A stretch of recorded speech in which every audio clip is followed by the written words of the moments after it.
मन से कोई बात नहीं करेंगे। यहां से महाभारत में स्पष्ट लिखा कि जिस परिवार में कुत्ते का पालन होता है उस घर की आहुति न देवता स्वीकार करते हैं न पितृ। और मेरे भाई बहन, ऐसे घर में किसी संत महात्मा को निमंत्रण देकर के भोजन कराना भी महापाप माना जाता है। जिसके घर में कुत्ता हो वो मेरी बात का बुरा न मानेगा। मैं शास्त्र की बात करने के लिए बैठा हूं तो मैं वही कहूंगा। जिसके घर में कुत्ता पालन होता है और कुत्ता जिसके घर में भोजनालय तक जाता है उसके घर में कभी भी पूजा देवता स्वीकार नहीं करते।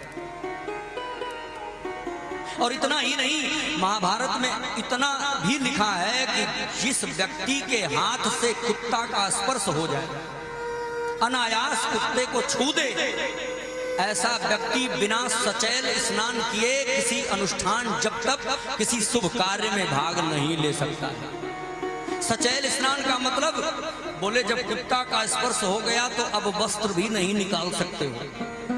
जो वस्त्र धारण करके कुत्ते का स्पर्श हुआ उसी वस्त्र को पहन करके स्नान करो, इसके बाद वस्त्र निकालो, तब जाकर के शुद्धि होगी।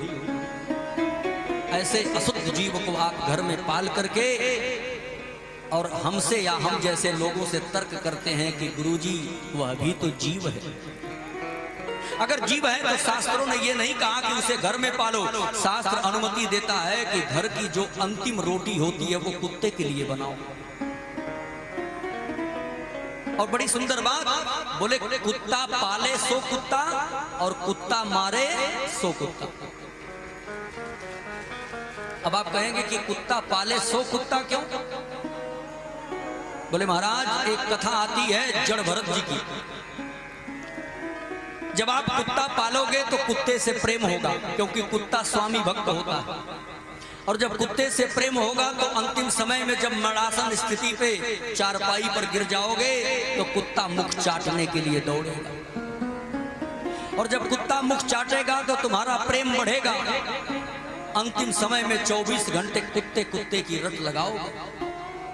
और जैसे जड़ भरत जी को अंतिम समय में मृग का स्मरण हुआ तो अगली योनि मृग की प्राप्त हो गई, उसी तरह से तुम्हें भी कुत्ता के स्मरण में अगला जन्म कुत्ते का मिल जाएगा।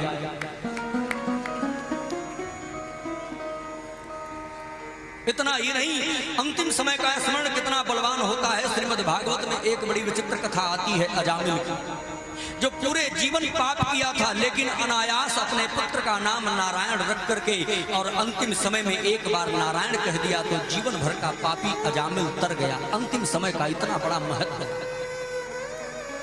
इसलिए मेरे भाई बहन जो भी भक्त यहाँ बैठे हैं, निवेदन करूंगा कि अब आपके नजर में भी अगर किसी के घर में कुत्ता हो तो उसे घर में ना बांधें, उसे रोड पर रखें, उसके भोजन की पर्याप्त व्यवस्था करें।